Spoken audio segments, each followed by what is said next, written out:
Hey guys, and welcome back to the official podcast of Develop Development Unplugged. And right behind me, my cat, Kinder is right behind me right there, if you're watching live. And today we have a very important topic, which is, let's talk about self-control and impulse control and how are you controlling things in your life? Are you getting to where you want to be? Or are you living a life where you are suppressing things, you're trying to control things too much, but as a result, giving up control? Like, basically what I've seen a lot of people do is they get hurt, they get saddened when people say things about them, and they start giving so much power to this fear of rejection, this fear of judgment, that they start suppressing certain basic needs that they have that really give them energy, that give them peace, that give them comfort, that give them excitement, that give them just kind of help them become the best version. And one of the things that I've seen is, for example, extroverts. Maybe growing up they were told that they were too irresponsible, they were too childish, they were too playful, they were too this, they were too that. And then as a result, they start trying to be the opposite. And they think discipline is self-control. And sure, sometimes when we want to achieve certain things, we need certain level of discipline. But discipline is not the only ingredient in self-control. Because if you just try to implement discipline without implementing activities and actions that fill you with energy, that fill you with confidence, that make the process more realistic, if you don't take time to do proper goal setting that helps you be both ambitious but also realistic in terms of a time frame, if you don't take those steps, things get complicated. Because I know a lot of people that have these goals, like, let's say, I want to lose a bunch of weight very fast, and then they don't lose weight in the first week or the first month, and then they give up. Or I want to quit smoking, and I've been smoking for 5 years, but I want to quit smoking in from one day to another. I'm not saying it's not possible, but I have certainly seen many cases where people are very hard on themselves for not getting the results as fast as they want, and as a result, they end up in a very frustrating situation of trying to do something and then failing miserably, not because they didn't have the capacity, but because they didn't take the time to implement the things that would give them the energy that they need to execute it, give them the confidence that they need to execute it, and a plan that actually has a time frame that's realistic enough to not try to quit something cold turkey. Now, obviously, when we talk about self-control and discipline, it's not all about quitting something or leaving something behind. It's a mix of different things. It's anything that you realize that you are doing that is not contributing to your life. So, for example, there might be part of your personality that right now, because you're too drained, you're too insecure, you're not in your best version, you're saying the wrong things, you're having too many foot-in-mouth moments, you're offending too many people, you're letting too many people down. Okay, maybe that's something that you have to work on. Maybe it means that you need a little bit more self-control in that area. And it's something that we have to be careful with when we identify these things, to not go to this part of me is bad, so I'm going to reject it. No, you should never be afraid of any part of your personality. You should just identify when you are using that in a destructive way. I have obviously in many occasions used my personalities in a very destructive way, and as a result, I've sometimes been afraid of that side of me. And that's the worst thing you can do. You should not suppress part of yourself. You really shouldn't. And I'm getting a comment here from, oh my goodness. Hey, Zach, long time no see. How are you? This is pretty cool. I haven't heard from you in a long time.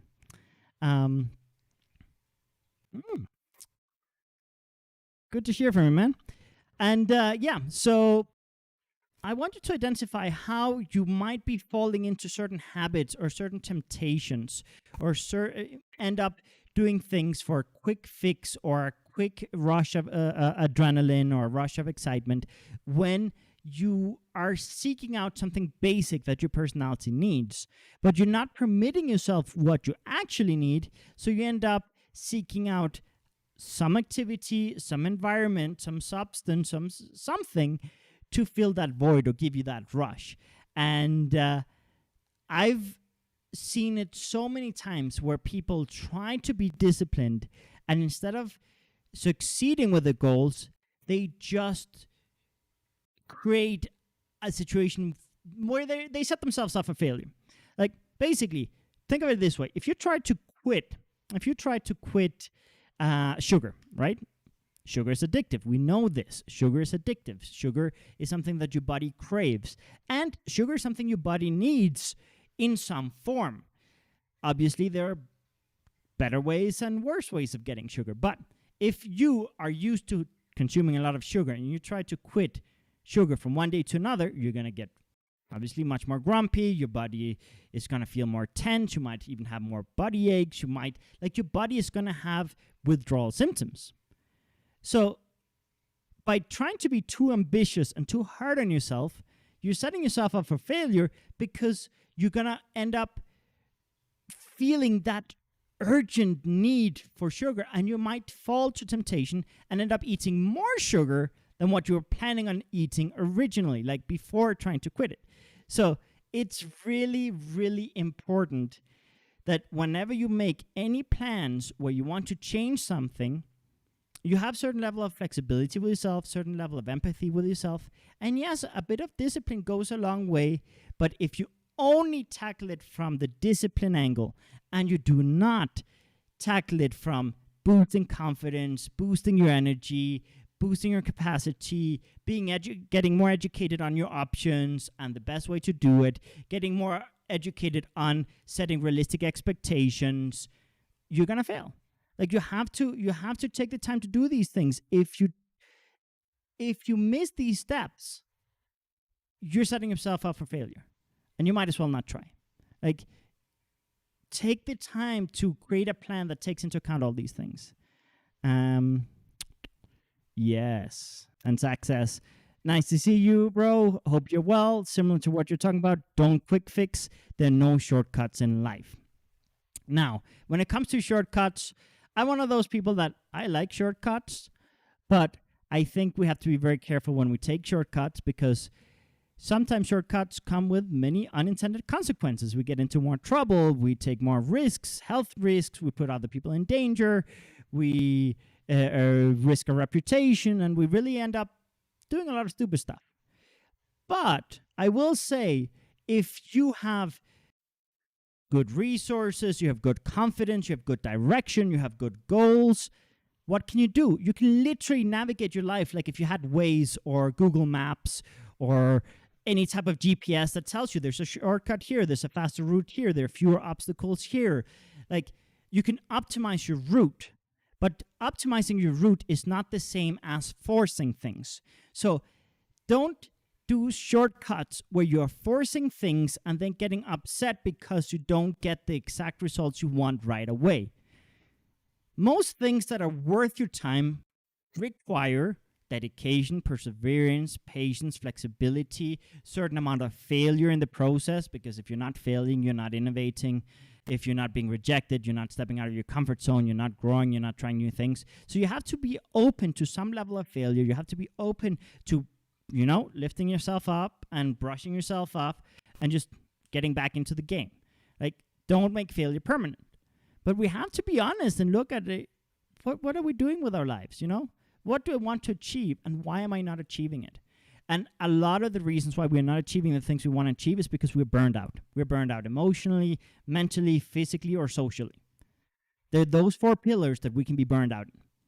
And we can be burned out because our a romantic relationship is not well, or our family relations are not well. We have trouble at home, or at work we have stress. Maybe we have conflicts with a boss or an employee or a colleague. Like, these things, they affect our confidence. They affect our ability to be optimistic. They affect our ability to persevere through adversity, because the more energy leaks we have in our lives, the more energy is wasted every day, and the more energy we have to produce to achieve our goals. And when we force things, things get ugly. When we try to just do discipline and be like, okay, I'm going to be disciplined now, we miss the mark big time. Because discipline without real goals It's just you're just lying to yourself. You got to at least have real goals that inspire you.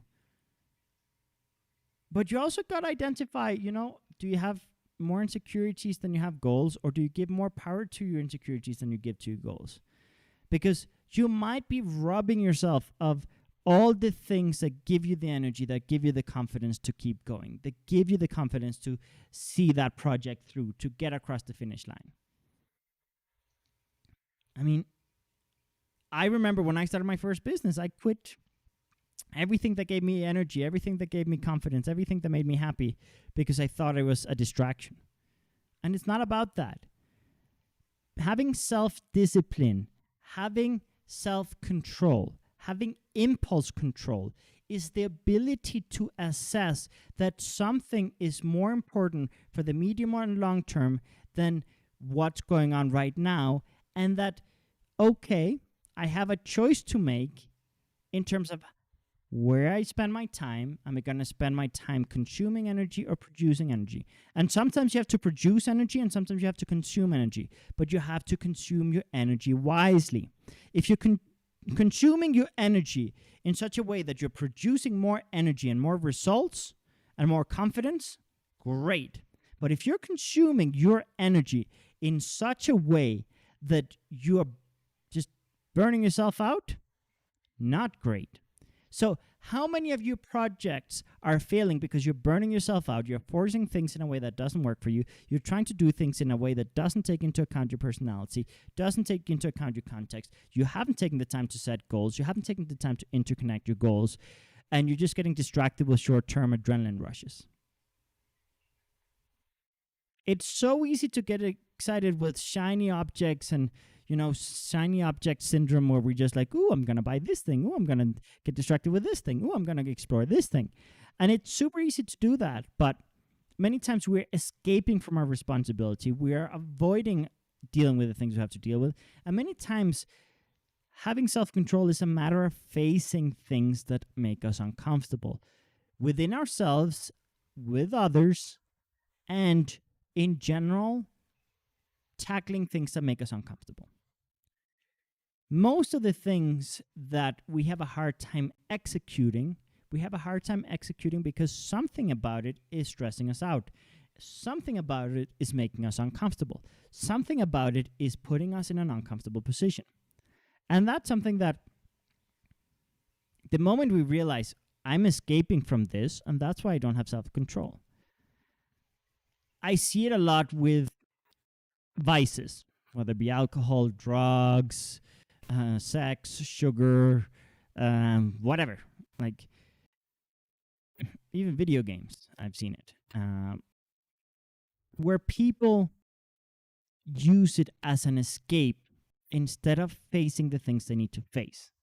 They use it as a justification instead of actually handling and tackling the things they need to tackle. And sometimes they use their personality as an excuse. I'm an introvert, so it's okay that I'm locked up all day or locked inside all day. Or I'm an extrovert. It's okay I'm going to parties every night. Sure, maybe it's okay, but is it really creating the future you want? Is it really creating the opportunities you want? Is it really helping you overcome the things you want to overcome? I don't know. Only you know, but I've just seen it too many times.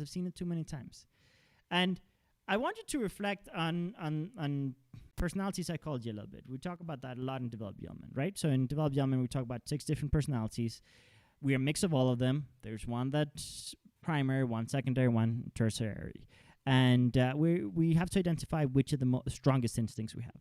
But extroverts in general focus on being more impulsive, focus on moving faster, exploring more, doing more in shorter time. They focus on the pleasure of having a variety of different experiences, which means they sometimes lack one specific category of self-control, which is impulse control. Now, does that mean that extroverts are terrible and they're irresponsible and they're stupid and they do only stupid stuff and they don't ever make wise choices? No. But it is something that extroverts, they need to produce enough energy to sometimes have the capacity to sit still, sometimes have the capacity to get across the finish line. Sometimes see that project through without getting distracted with the next shiny object. That's something that extroverts sometimes have to work on. Sometimes more than other elements and other personalities. Introverts, on the other hand, sometimes they can overthink things, over-control things. And what happens when they overthink and over-control things? Well, by controlling too much, they give up control. Okay, you might be confused. How? Well, think of it this way. Some introverts are very good at controlling and managing their time. They might be good at controlling and managing certain specific areas of their life, their personal spaces. But maybe they're not so much in control when it comes to socialization and the words that come out of their mouths. Maybe they need to work on building certain verbal filters in some cases. For those that know the elements, metallic people sometimes need to bite their tongue because that might be what's needed in the moment to create the future that they want to create or the dynamic that they want to create. We have to understand that self-control has so many different areas. Sometimes it's impulse control. Sometimes it's control of what we are saying, what we're doing. And yes, sometimes by controlling too much, we are actually not controlling at all. Introverts sometimes overanalyze, overthink, over-control their dynamics, their relationships. They overthink things. And they automatically give up on things because they overthink them. Or they automatically conclude certain things that are incorrect with missing data. This can happen to all personalities, but introverts obviously direct their personality more inwards to more thinking and analyzing. And sometimes they can come to a false belief where they feel they're in full control, when in many cases, they're not actually handling the situation. They're just escaping the situation. And every personality can do that. Every personality can make the mistake of lying to themselves and telling themselves, I have this under control, but actually are avoiding controlling the situation because it's too uncomfortable. In developed development, we have 6 different elements, as I already mentioned, and each one has its own challenges. For example, the electric type is the most extroverted type, the most adventurous, playful, youthful, fun-loving personality of them all. And they have a really hard time sitting still. They need to explore. They need to move. They need to socialize. They need to make new friends. They need to constantly be on the go and constantly changing things up. For them, sitting still and being quiet and being calm and finishing one project before starting another can be torture, which means if they want to see things through, if they want to achieve certain things that require more focus, they need to permit themselves certain activities that seem like a distraction. For example, we recently, a while back, had a student who's, at the time he was 14. He was in school and he was having a hard time in school. He was having a hard time concentrating. He didn't have self-control and he was getting too distracted with everything and really not getting his work done. And when he learned that he was electric, he talked to his mom and he was like, you know what, Mom? I'm pretty confident that if you let me go to more parties and recharge my battery on my electric side, that if you let me do that, I will get better grades in school. I'll perform better in school and I'll be able to focus more in school. Do you think you would be willing to let me explore this idea? The mom was obviously intrigued, but also cautious, and she said, okay, I'm going to let you for 1 month to go to more parties and we see if your performance in school improves. Obviously, his performance improved. He was excited about his day-to-day life. He was having the stimulus that he needed to generate more energy. He was bringing out a better version of himself and he could concentrate and see more things through in terms of homework. And this I've seen so many different areas, okay? So with electric people, understand that their biggest challenge is seeing things through. It's impulse control. It's dealing with shiny object or shiny opportunity syndrome. And for them, the easiest way to have more self-control is to permit them some level of extroverted fun, adventure, stimulus. And by allowing them this thing that they are afraid of, they will be able to have more energy and control. Then continuing with the next one, the fiery type. The fiery type, they're focused on results, productivity, impact, leadership, social status, image, etc. My primary element.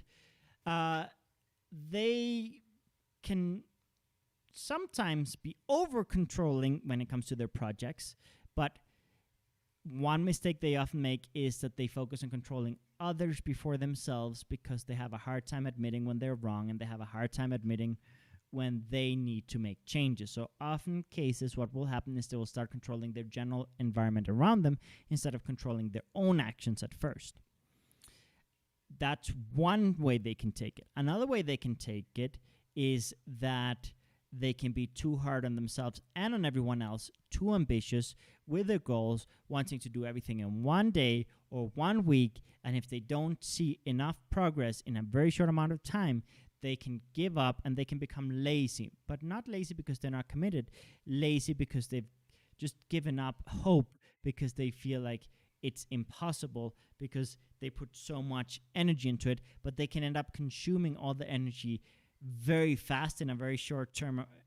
Like, they can basically be like, I'm going to do this in 1 week, get very, very far, but because they didn't get far enough, be like, it was worth nothing, because they have a hard time celebrating advancements because they're always so hard on themselves and so focused on being further and further and further. And sometimes their ambition can be something that's at an extreme where they really have a hard time just enjoying what they've achieved. So for fiery types, it's very important for them to look at their lives, look at how much they're forcing productivity, forcing results, and burning themselves and everyone out before the finish line. That's something that fire people do all the time. They don't get distracted so much. They don't get sidetracked as much. What they do is they burn everyone out with intensity. And they give up and get lazy because they didn't get the results that they wanted. So it's very, very important to not be so ambitious that there isn't flexibility, empathy, and ability to celebrate achievements. And it's also very important to take times, take breaks to recharge your battery, because you're going to consume a lot of battery. And fiery people, they get energy from productivity, they get energy from advancing, but they need to advance a lot before they get a big boost. They need to reach those big milestones. And if they don't reach those big milestones in time, then they can get very disillusioned and give up before the finish line. Moving on to the aquatic type. The aquatic type is very focused on emotions, on human connection, on just kind of doing things in pairs or in teams, doing things together as couples. They really have a hard time sometimes having self-discipline when they're by themselves, or self-control when they're by themselves. They really sometimes depend on doing it as a couple or as a team. And if they don't have that teammate or that couple, it can be hard for them. And it's hard because they themselves are like, they have sometimes a roller coaster of emotions. And that roller coaster of emotions can make them inconsistent with their goal setting, with their self-control, because they lose control because they give too much power to their emotions. One way to avoid that is to make sure to have a life that you're emotionally stimulated in diverse ways and not depending just on one person or one partner. This means having different activities where, like, artsy activities, poetry, music, different things where they can get in touch with their emotions without depending on other people.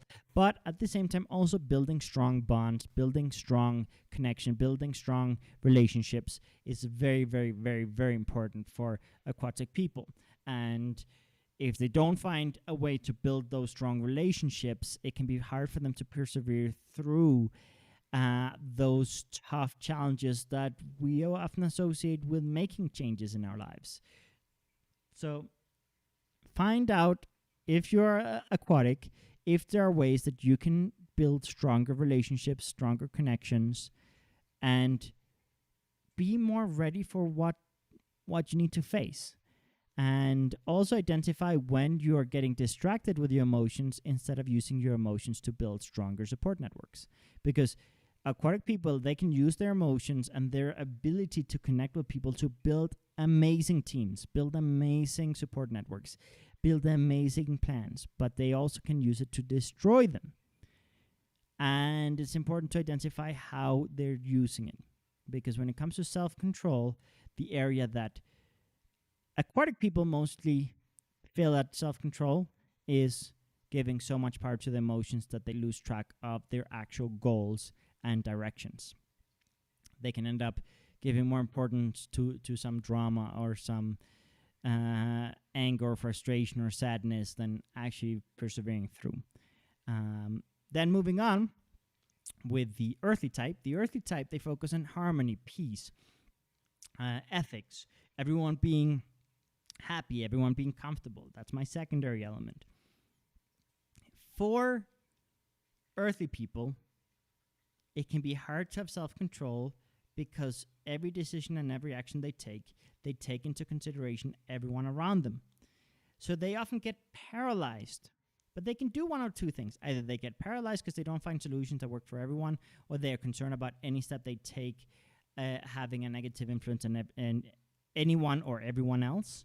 That's one thing. So either they get so paralyzed that they might have certain goals, but they don't give them enough priority because they're afraid of the negative consequences on other people, and they don't want to be selfish. Or the other thing that can happen is they can become overly controlling, but in a overprotective way, where they can focus so much on overprotecting everyone and over controlling everything in such a way of like preventing conflicts and drama, where they're so focused on like everyone should tiptoe around everyone and no one should say anything and no one should do anything because we don't want any drama. And then they give so much power to their fears instead of to their goals that they lose sight of even what they're trying to change. And also they're so good at picking their battles in the sense that, oh, like, it's not worth it. But sometimes they take it too far to the degree of like, the possible drama or conflict is not worth actually facing that. So earthly people need to learn that sometimes being selfish in the short term brings them to a better state to be generous with everyone else. And sometimes them being overly considerate and overly thoughtful or overly protective of everyone creates codependent relationships, creates dynamics where things are paralyzed and frozen and things are not advancing. They create a lot of negative dynamics with good intentions. So sometimes earthly people need to learn to just be like, okay, it's my turn. Learning to say it's my turn, there's nothing wrong with it, but it's very hard for earthly people. But if they learn, it's my turn, let me focus on me, boom, big win. Moving on to the airy type. The airy type is very introverted. They focus on analyzing, understanding, taking into consideration all the different shades of gray, all the different variables, all the different possible contexts from the past, from the present, from the future. And they really start thinking of every possible scenario, and they have a plan A, B, C, D, E, F, etc., etc., etc., for almost everything they do or want to do. One of the challenges with them is that they overthink to the degree of paralyzing themselves and overwhelming themselves to a degree where they sometimes can lock themselves in the room and disconnect socially, where they can give up on plans because they already imagined every possible scenario, including bad scenarios, and then they conclude this is not the right fit, or this is not the right time, or this is not the right way, and then they just conclude that it's not possible, and therefore give up before even trying sometimes. And there are people that often, if you ask them, they will be like, oh, yeah, I have plenty of self-control, I have plenty of impulse control. And yes, they have lots of impulse control, but they sometimes have so much impulse control that they don't really have self-control, because they control their impulses so much that they limit their control of themselves. That happens a lot. I know a lot of airy people that are so good at impulse control and analyzing all the potential flaws in their plan that they basically don't act and have a lot of inaction. Or they don't respond well to pressure because they don't want to make a wrong choice and therefore don't make a choice. And then later regret, oh, I missed out on that relationship, or I missed out on that opportunity, oh, it's too late now. And airy people need to learn that if they want to have more self control, they need to give power to decision making in their mind, and that can be hard. And sometimes it's a matter of asking for help, sometimes it's about finding better sources of information, and sometimes it's about desensitizing themselves a little bit to certain risk by facing smaller risks little by little, making the risk a little bit bigger, and realizing that all the consequences that they imagine possible aren't realistic half the time and aren't going to happen half the time, to a degree that they can then learn to face more things and act more swiftly. Again, if they're more regenerated, if they have more mental clarity, it is easier for them to act. This is something for all the elements. When they are in a better state, emotionally, mentally, socially, and physically, they're obviously going to be able to do better. But airy people, one of the challenges they have is that they have too much impulse control, and that robs them of self-control. Then moving on, if we look at the metallic type is a type that's focused on practical, pragmatic, logical, factual, proven, optimized approaches. That this works, this doesn't work, this is the way, this is... Like, they focus on having one plan. They're not like a plan A, B, C, D. Like, they might have a plan B because that might be logical for them, but they don't overthink. Like, they think a lot, but they think with the goal of finding one very well thought out solution, not to find 50 different solutions and not choosing one.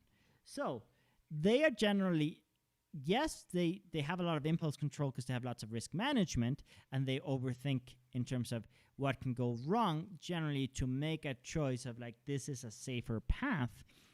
But they do have a challenge with impulse control with their verbal side. Like, they sometimes have a lot of foot in mouth moments where they're very direct, very critical. They say the wrong thing in the wrong moment because they say things without filter, because they feel that it's a waste of time to filter their words, and they don't like mixing emotions into communication because they feel that's a distraction and that it's getting away from the mission. And one of the challenges for metallic people is that they sometimes have a hard time being diplomatic. They have a hard time being diplomatic about things, and they sometimes say things that hurt other people. And they might have good intentions, but they have to look at, why is this happening? Why is this happening? Why am I saying this? Why am I feeling this way? And many times it's because they want to protect the other person. Maybe they want to help the other person. But the other person often ends up feeling like they're being criticized and diminished. And so metallic people have been told their whole lives that they're too critical, they're too harsh, and one of the areas where they often seek to have more self-control is of their comments, of their criticisms, of the things they say. But the challenge is it's a very strong instinct for them, and they get very easily frustrated when things are not optimized or when they're not logical. And one of the things they have to learn is to learn to see the logic in other ways of doing things, see the logic in other personality types, and their processes, see the logic in other ways of approaching the same issue, and understanding that there's more than one way of handling something, and also understand that we all have different contexts, so not everyone has the same goals, the same fears, the same traumas, the same resources, and many times metallic people criticize or critique based on what they have identified works, but maybe that's not what that other person needs. So maybe one way for them to improve their self-control in terms of what they say is to identify that maybe the path that they think is the best is not necessarily the best for the other person, by understanding the other person's context with a certain level of curiosity. So we have to understand that each element tends to have different areas where they struggle with self-control, different areas where they want to achieve more self-control. And in general, all the elements can benefit from being more in control, but it's not about over-controlling to the degree of losing out, or over-controlling to the degree of canceling things or eliminating things completely. Generally speaking, it's just a matter of, okay, I need this before I can do this, and this before I can do this. And if I do this first and this in this order, I'm going to get better results. And if I don't force this and I don't do things based on my insecurities, things are going to be better. And self-control is many times just realizing that we've been acting out of desperation and frustration, and that's not bringing us to where we want to be. And when we realize, okay, maybe right now I need to do something different. I need to distract myself first. I need to recharge my battery first. I need to ask for help. I need to reevaluate my goal setting approach. I need to maybe break it down in stages. Maybe I need to stop being so hard on myself. Maybe quitting cold turkey is not the way. Maybe taking it one step at a time is the way, so that I don't fall down too quickly and get frustrated with myself. Maybe it's working my ability to get back up when I make a mistake. Maybe it's not beating myself up. Maybe it's, okay, I am trying to do, like, turn 5 years of bad choices into 1 month of fixing it all. Many times when you've spent many years building a bad habit, it's going to take a long time to get out of that bad habit. But we think that once we make a choice, that's all it takes. And for some people, that is the reality. But what they don't realize is how many years of build-up they have been doing. I know people who have quit smoking from one day to another. And for a lot of people, it's like, how do you just quit cold turkey? Well, in many of those cases, they've spent years building up mentally, building up socially a support network, building up a network of friends that maybe don't put them in such a stressful situation, or maybe don't put them in such a tempting situation. And like little by little, they're building up for it, and then it just feels like it was like one day to another. But many times there are many choices that contributed to that they are not taken into account. So realize that sometimes people look like they turn things around from one day to another, but in many cases there have been years or months of researching, of building, of small choices that are contributing to this bigger change.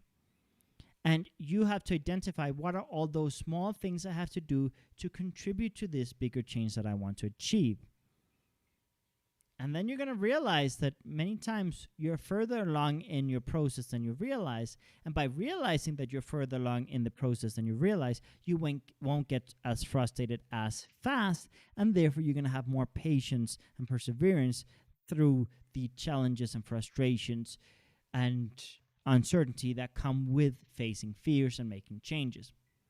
So look at that a bit, because I promise you, if you stop trying to just being disciplined and being hard on yourself and start being like, this requires a lot more kind of complete approach with many more steps and much more collaboration with others and within ourselves. And what do I mean by within ourselves? We have different elements, we have different instincts, we have different capacities, we have different directions, we have different goals within ourselves that pull us in different directions.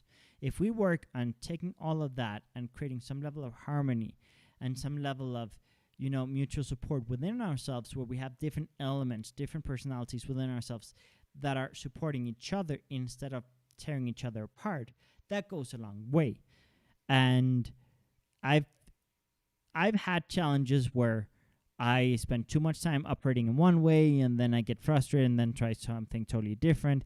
And for example, in the business, sometimes I've been overly fiery and burned everyone out. Sometimes I've been overly earthy and been overly permissive and overly laid back and slowed down a lot of things because I had a hard time making any choice because I was afraid of everyone getting stressed by choices. Sometimes I've had more metallic moments where I've kind of locked myself in my room and just kind of reflected on things and just kind of taken a more private approach to things. And in general, it never works when you just embrace one part of your personality. You're going to have more control over your life when you complement, like when you take advantage of all your capacity and all your instincts that you have. And that's sometimes a matter of being like, you know what? right now I need to use a bit of fire. Right now I need to use a little bit of metallic side. Sometimes I need to use a little bit of earthy side. And I need to just they need to work together in me. And if you manage to get to a point where they're working together in harmony, then no matter what happens along the way, it's like, okay, this is a job for my metallic side. This is a job for my earthly side. This is a job for my fiery side. This is a job that my fiery side and my earthly side can do together better than any of them alone. But they don't invalidate each other. It's just like, I have all these elements, all these tools within my toolkit that I can use to have more self-control and more impulse control and more confidence about my choices and to stay on track with my goals and not get distracted. So it's like, okay, right now I need to use this element. Now I need to regenerate this one. Now I need to take advantage of the skill sets here, of the instincts here. Now I need a solution that's more in line with this element. Now I need a solution that's more in line with this element. And then you get to really persevere through everything. And this is why it's called develop your element, not just identify your element. It's develop skill sets within all your elements so that you can find practical solutions to things, so that you can persevere, so that you can really stay on track and not give up. And yes, understand that with any goals that you set and with any choices that you make, you're going to make mistakes, and that's okay. But identify also how you make more mistakes when you're drained, when you're insecure, when you're frustrated, than when you're in a confident state, when you're recharged with mental clarity, with physical energy, with emotional energy, with social energy, etc. Like, just realize that this is not fatal. You're making it fatal if you give up completely.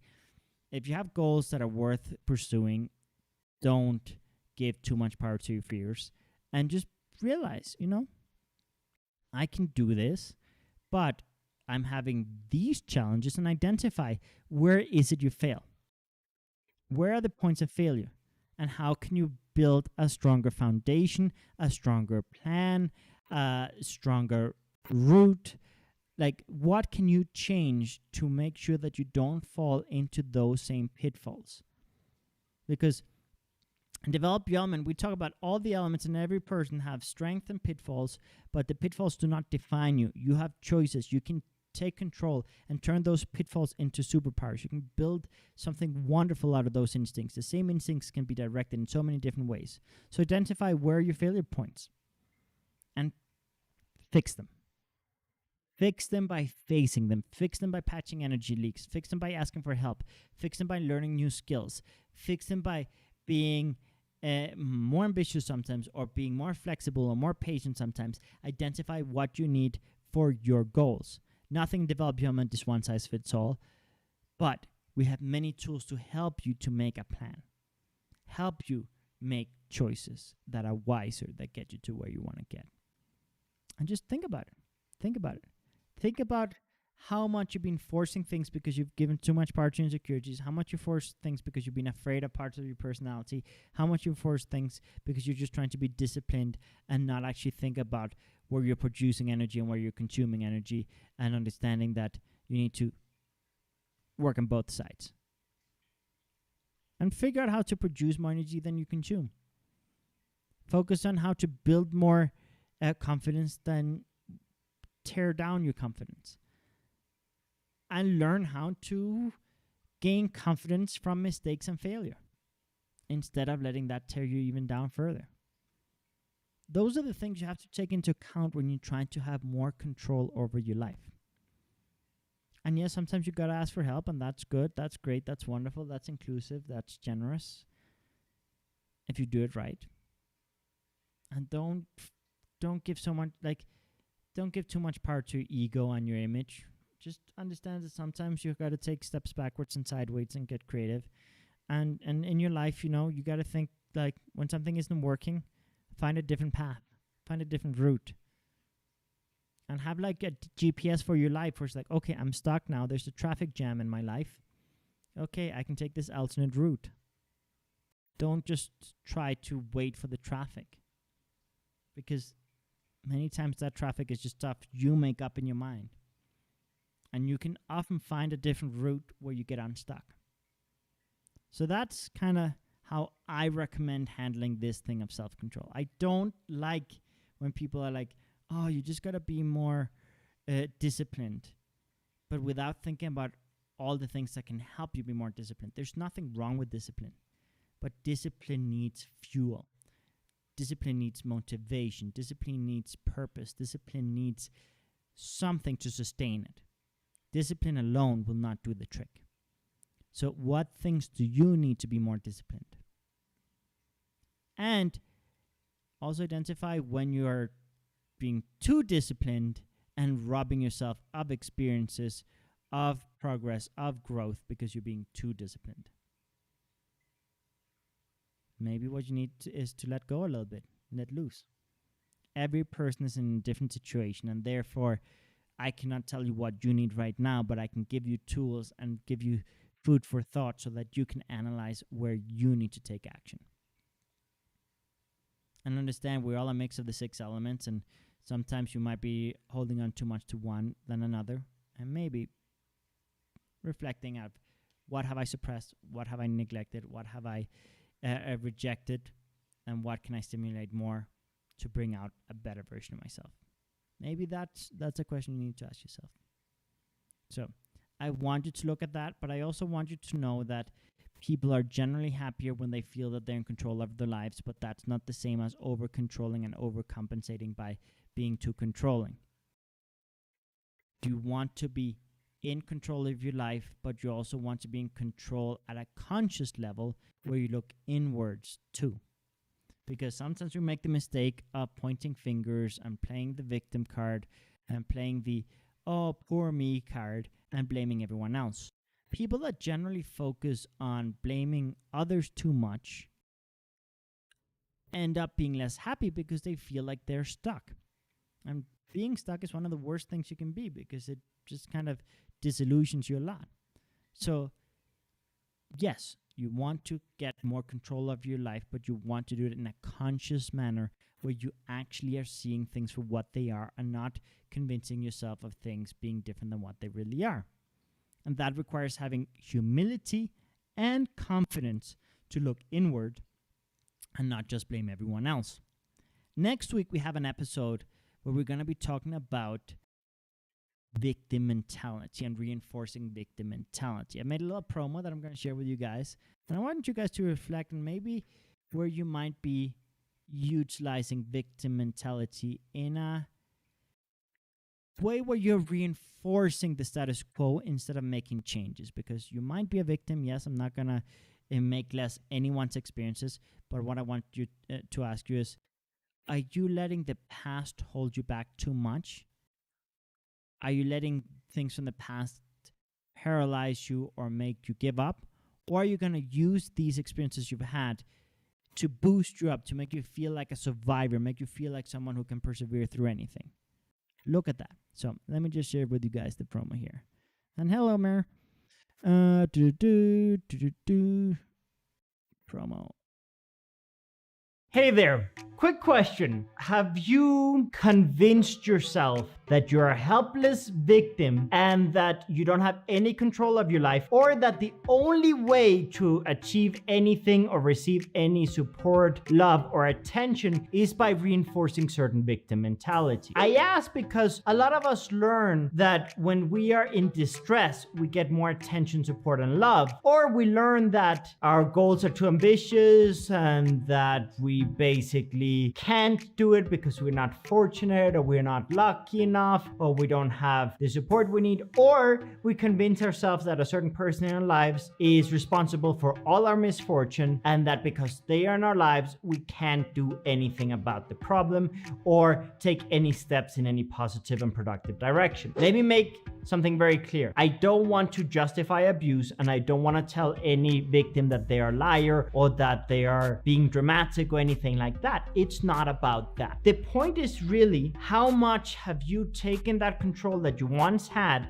and thrown it out the window? How much have you taken that confidence in your abilities to make those changes and to take those steps that you need to take? How much have you taken all of that confidence and thrown it out the window? Because there are many things that we experience day to day that lead us to every day replay certain narratives in our minds. And it helps us convince ourselves that the current status quo is all we can do and that we should settle for that, and that there's no point in being ambitious because we just can't do it because we are quote unquote a victim. Whatever you've lived through is something that you have to choose how you use that moving forward. How do you use it to inspire you or to paralyze you? How do you use it for you to help other people or to just criticize other people? There are so many things you can do to change your current mental state. But the first thing is taking control and making a choice that some goal is more important than your fears. Some goal is more important than your narrative of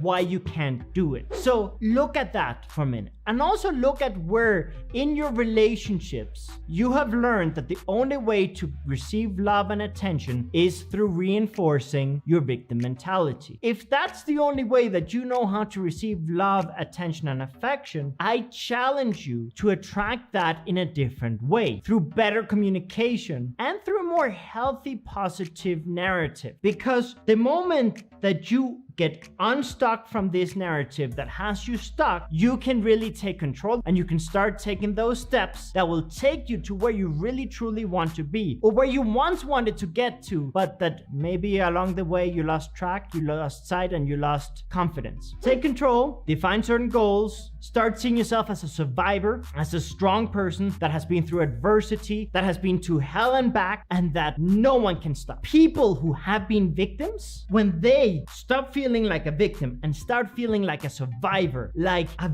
very resilient, powerful person that no one can stop, that no one can tear down, whoa, that transformation is impactful.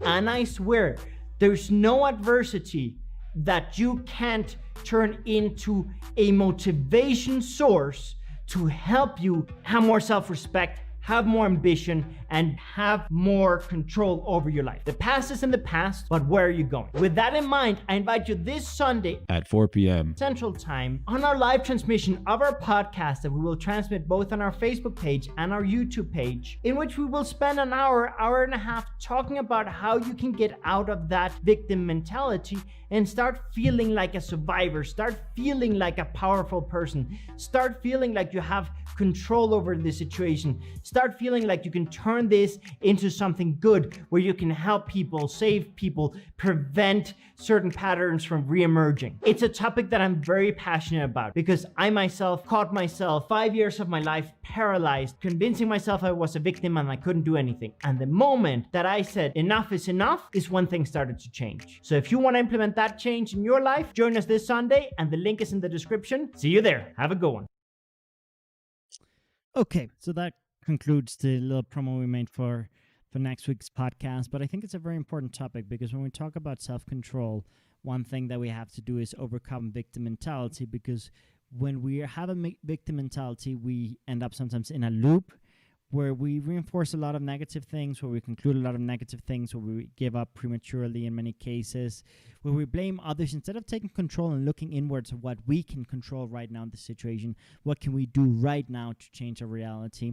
So I really want you guys to think about that, where you might be giving too much control to that sensation of being a victim and not enough to that sensation of being a survivor and a strong person who can get through anything. So if you're interested in joining us on that topic, join us next week at 4 p.m. Central Time, because that's our new time slot. And that pretty much concludes what I want to talk to you guys about today. And I really want you to look at your life deeply, inwardly, and manage your time, your resources better in a way where you actually get through those finish lines, as you're not escaping or letting the problems get bigger than they really need to be, and set those goals properly so that you're not too hard on yourself and that you don't get disillusioned because things aren't instantly where you want them to be. So cut yourself some slack. No one is perfect, but take control and don't let negative and destructive patterns reemerge. So that concludes today's episode. So see you next week. Have a good one. Bye.